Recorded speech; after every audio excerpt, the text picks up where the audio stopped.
कथम ब्रह्मण दीन मुखा, नारद जी तुम कहां कहां गए सत्संग के लिए। तब नारद जी ने भागवत के महात्म्य में वृतांत दिया। भागवत के महात्म्य में ही चर्चा करते हुए कहते हैं, पुष्करम चा प्रयागम चा काशिम गोदावरीम तथा हरि क्षेत्रम कुरुक्षेत्रम श्रीरंगम सेतु बंधनम एवमादेषु तीर्थेषु भ्रममाण इतस्ततः। सर्वत्र गए पर कहीं पर भी भगवान की कथा या सत्संग नहीं दिखाई पड़ा। तो सनत कुमारों ने नारद जी से कहा, अरे नारद जी गृहस्थियों के पास जाते, महात्माओं के पास सत्संग नहीं मिला, गृहस्थों के पास ये बैठे हैं, इंदौर चले जाते। ऐसा कहा नहीं है भागवत में, इतना कहा गृहस्थों के पास जाते। तो नारद जी बोले, संतों का तो कुछ हाल ठीक ही है, गृहस्थों का तो और खराब। अच्छा, गृहस्थों का क्या खराब है? तरुणी प्रभुता गे है श्याल को बुद्धिदायका, कन्या विक्रयणो लोभा दंपति नाम चकलकनम। बोले गृहस्थों का तो और दिमाग खराब है। बोले क्या? बोले माता पिता की सेवा तब तक जब तक श्रीमती जी नहीं आई, और जहां श्रीमती जी आई सोई माता पिता की खटिया या तो खेत में या किसी वृद्धाश्रम में। बोलो जय सिया राम। ये गृहस्थों का हाल है। बोले गृहस्थों का हाल क्या? बोले गृहस्थों का हाल तो और खतरनाक। तरुणी प्रभुता गे है श्याल को बुद्धिदायका। श्याल को मतलब साला, पत्नी का भाई, साले साहब। जब तक शादी नहीं होती तब तक कोई काम बच्चा करता है तो माता पिता और गुरुजी से पूछता है, शादी होते ही स्पेशल फोन ससुराल में साले साहब को ठोका जाता है। तो श्याल को बुद्धिदायका, कन्या विक्रयणो लोभात।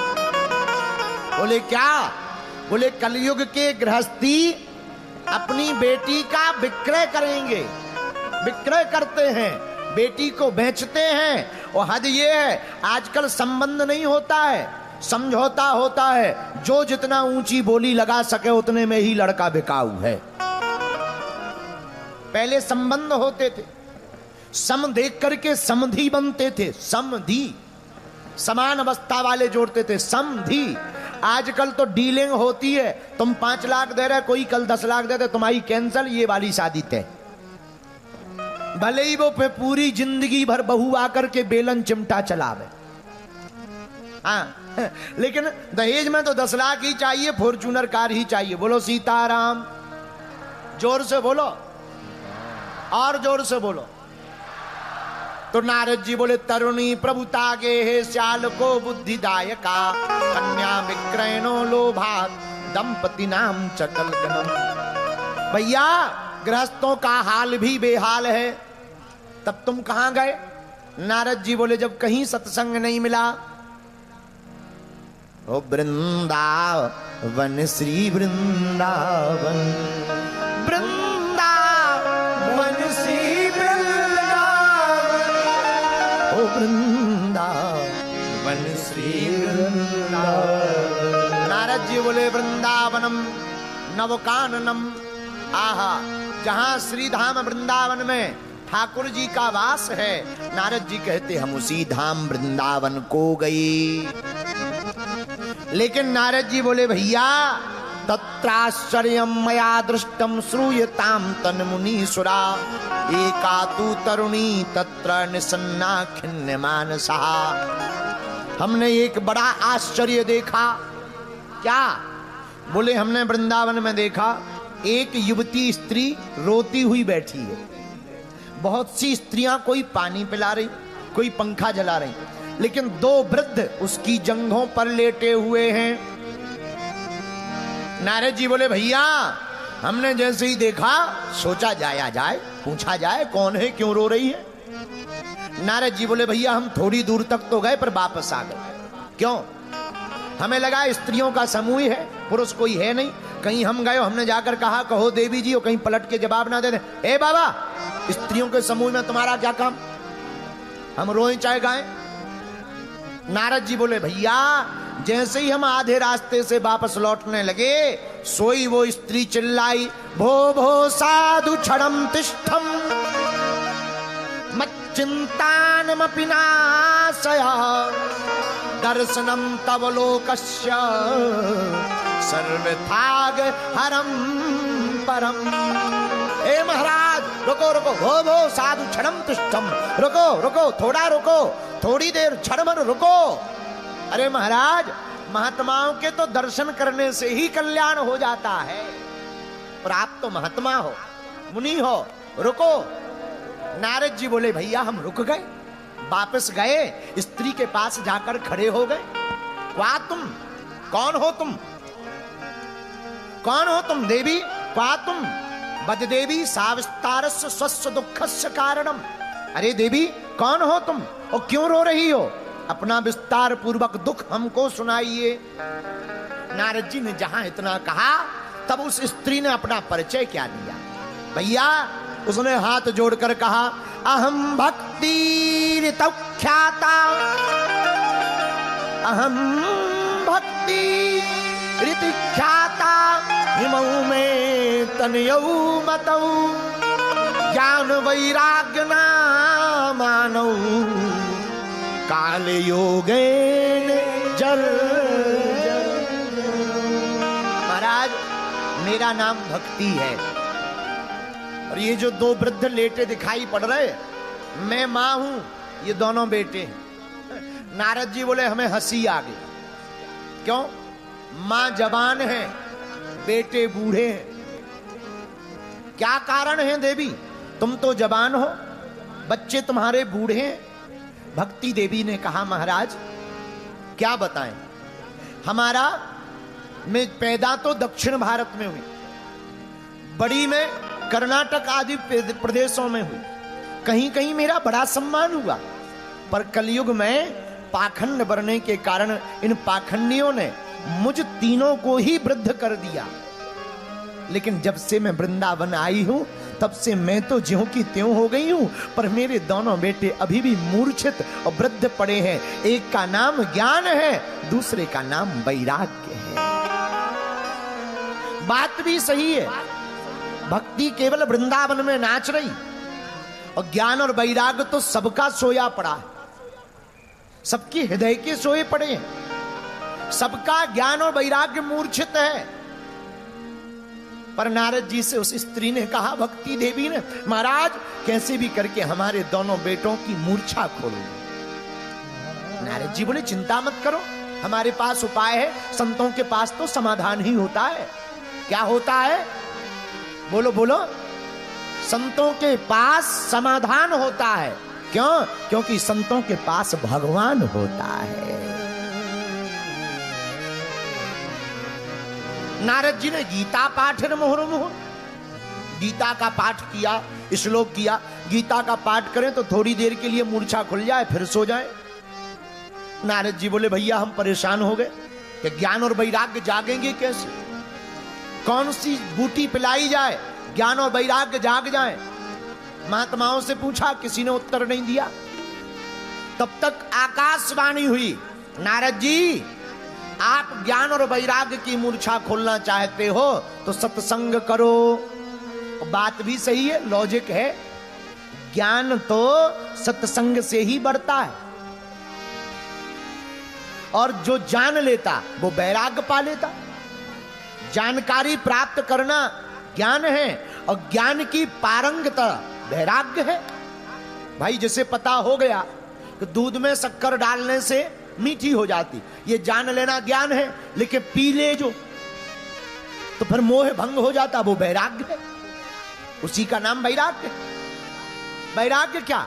वैराग्य मतलब फिर किसी से राग नहीं, वैराग्य में ही छिपा उत्तर। किसी से राग नहीं, राग मतलब किसी से प्रेम नहीं। ना काहू से दोस्ती, ना काहू से बैर, ना दोस्ती ना बैर, ये वैराग्य। इसी का नाम वैराग्य है। तो वैराग्य क्या? किसी से प्रेम नहीं, किसी से दुश्मनी नहीं। बोलो जय सिया राम, जोर से बोलो। लेकिन कई लोगों का वैराग्य भी कई तरीके का वैरायटी का होता है। घर में भई खटपट सो चल बाबा के मटपट, घर में भई खटपट सो चल बाबा के मटपट, गुरुजी ने काटी चोटी मांग खा बेटा रोटी। कई लोगों का बैराग इतना कमजोर होता है, इतना कमजोर होता, घर में लुगाई से लड़ाई भाई, बोले चलो बाबा बनेंगे अब तो। अरे बाबा ही बनना था पहले बन जाते। घरवाली से लड़ाई के चक्कर में बाबा बनना नहीं है। हाँ, एक बार हम इंदौर में पूर्व जन्म में आए थे, पूर्व जन्म में मूसा खेड़ी, हमने राम कथा सुनाई वहां, तो तुलसीदास जी की महिमा गा दी।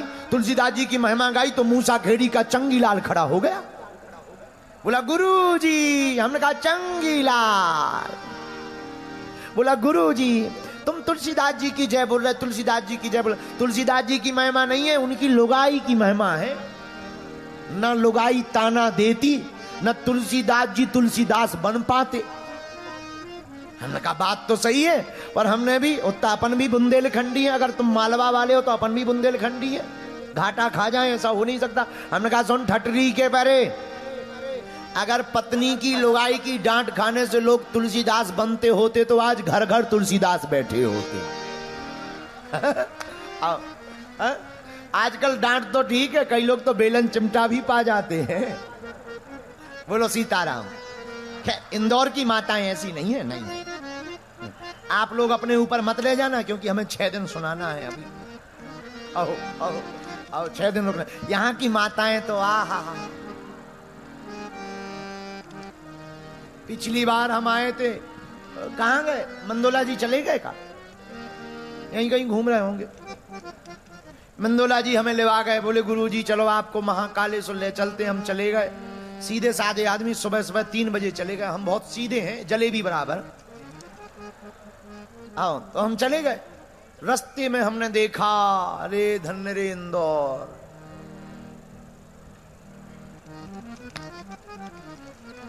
25-26 साल की एक बहन जी चौराहे पे खड़ी, रेल जैसो इंजन चले और धुआं निकले, हमें लगो आग ही लगी। तो हमने कहा कि भाई गाड़ी रोको, आग ही लगी और देखो धुआं निकल रहा। बाद में पता लगा कि सिगरेट चल रही। अरे हमका बड़ा भैया कलयुगी अगरबत्ती है चल रही। हमने कहा भाई बढ़ाओ गाड़ी। हमने कहा यहाँ रुकना, चलो भाई जाके महाकाले। आज तक नहीं हम भूल रहे वो बात। जब भी इंदौर की बात आती है ये बात जरूर याद आती है। ये बुराई नहीं है, अपने संस्कार नहीं है। ये इंदौर की बुराई नहीं है, इंदौर हमारा है, इंदौर हमारा है, हम भी इंदौर वाले ही हैं। साधु जी जोर से बोलो भैया, दोनों हाथ उठा के बोलो सीताराम। साधु जी भैया बुरा न मानना, पर नारद जी को पता लगा कि ज्ञान और वैराग्य की मूर्छा तो सत्संग से खुलेगी। वो सत्संग क्या है, इसी को जानने के लिए नारद जी बोले भैया हम बद्रीनाथ आ गए हैं। तब सनत कुमारों ने कहा नारद जी वो सत्संग कुछ और नहीं, श्रीमद् भागवत कथा ही वो सत्संग है। बोलो भागवत भगवान की। और जहां भागवत की कथा हरिद्वार में सनत कुमारों ने प्रारंभ की, सनत सनंदन सनातन सनत कुमार चारों कुमार बैठे, भागवत की कथा के मधुर मधुर श्लोक जहां चारों कुमारों ने गाए, उसी समय श्रोताओं के मध्य में ताता थैया करती हुई भक्ति देवी अपने दोनों पुत्र ज्ञान और वैराग्य का हाथ पकड़ करके प्रकट हो गई। धन्य है भागवत की कथा। प्रत्यक्षम किम प्रमाणम, सामने ही देख लिया। क्या सामने ही देखा कि भक्ति देवी के दोनों कुमारों की मूर्छा खुल गई। भैया रामचरितमानस में भी वर्णन आया इसका, उत्तर आया ज्ञान जगाने का, विवेक जगाने का। कहां पर? रामायण में श्री तुलसीदास जी ने लिखा, बिनु सत्संग विवेक न होई, सत्संग विवेक न सत्संग विवेक न होई, बिनु सत्संग विवेक न होई। राम कृपा बिनु सुलभ न सोई, राम कृपा बिनु सुलभ न सोई, राम कृपा बिनु सुलभ न सोई, राम कृपा सुलभ न सोई, बिनु सत्संग विवेक न होई, सत्संग विवेक न होई, सत्संग विवेक न होई। बिना सत्संग के विवेक जागृत होने वाला नहीं है। ज्ञान को जगाना है तो सत्संग सुनना ही पड़ेगा, और जिसे सत्संग सुनने का भाव आ गया वो ज्ञानवान होता है। जो ज्ञानवान होगा वही वैराग्यवान होगा।